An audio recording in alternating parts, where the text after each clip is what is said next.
මේ ප්‍රශ්නෙන් අහලා තියෙන්නේ ලිපිඩ පිළිබඳ පහත සඳහන් ප්‍රකාශ අතරින් නිවැරදි ප්‍රකාශය තෝරන්න කියලා. පළවෙනි ප්‍රකාශ තියෙන්නේ ශාකවල අඩංගු වන්නේ සංතෘප්ත මේදම්ල අඩංගු මේදයයි කියලා. ඒක වැරදි. මේදය යටතේ සංතෘප්ත මේද කියලා කොටස් දෙකකට බෙදලා තියෙනවා. ඒකේ අසන්තෘප්ත මේදවල බලන්න සාමාන්‍යයෙන් ශාකවල පවතින මේද වර්ගය මෙය වේ. සංතෘප්ත මේදය තමයි සාමාන්‍යයෙන් සත්ත්ව මේද මේ වර්ගයට අඩංගු වෙයි කියලා තියෙනවා. ඒතර ශාකවල අඩංගු වෙන්නේ අසන්තෘප්ත මේ සංතෘප්ත මේද අම්ල. ඊට පස්සේ දෙවෙනි ප්‍රකාශය තියෙනවා සත්ත හා ශාක පටලවල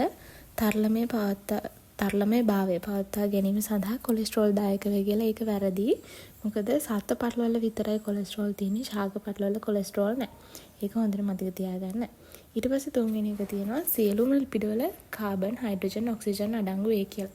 ඒක හරි ළමයි. මොකද ලිපිඩ යටතේ ගිහින් බලන්න ඒකේ ලක්ෂණවල ප්‍රධාන ලක්ෂණ යටතේ තියෙනවා කාබන්, හයිඩ්‍රජන්, ඔක්සිජන් වලින් සමාන සෑදී ඇති අතර හයිඩ්‍රජන් සහ ඔක්සිජන් අනුපාතය 2:1 නොවේ. සාපේක්ෂව හයිඩ්‍රජන් ඔක්සිජන් වලට වඩා වැඩියෙන් ඇත කියලා දීලා තියෙනවා. එතකොට සියලුම ලිපිඩවල කාබන්, හයිඩ්‍රජන්, ඔක්සිජන් අඩංගු වේ කියන එක හරි කියලා ගන්න පුළුවන්. මොකද කාබන්, හයිඩ්‍රජන්, ඔක්සිජන් වලින් සෑදී ඇත කියලා දීලා තියෙනවා. එතකොට ඒක හරි. හතරවෙනි ප්‍රකාශය තියෙන්නේ ෆොස්ෆොලිපිඩ අණුවේ ද්‍රවීය ග්ලිසරෝල් කාණ්ඩයට කෝලීන් වැනි අණු බැඳී පවතී කියලා. ඒක වැරදි. ග්ලිසරෝල් කාණ්ඩයට නෙමෙයි ෆොස්ෆොලිපිඩ යටතේ බලන්න ෆොස්ෆොලිපිඩ හැදලා තියෙන්නේ ග්ලිසරෝල් අණුවකට මේදාම්ල අණු දෙකක් හා ෆොස්ෆේට් කාණ්ඩයක් සම්බන්ධ වෙලා නේ. ඒක ඔයගොල්ලෝ දන්නවා. ෆොස්ෆේට් කාණ්ඩය මගින් ෆොස්ෆොලිපිඩ අණුවට ඍණ විද්‍යුත් ආරෝපණයක් ලබා දෙයි. ඒ කියන්නේ ෆොස්ෆේට් කාණ්ඩය තමයි ඍණ විද්‍යුත් ආරෝපිත වෙන්නේ. ෆොස්ෆේට් කාණ්ඩය ඍණයි.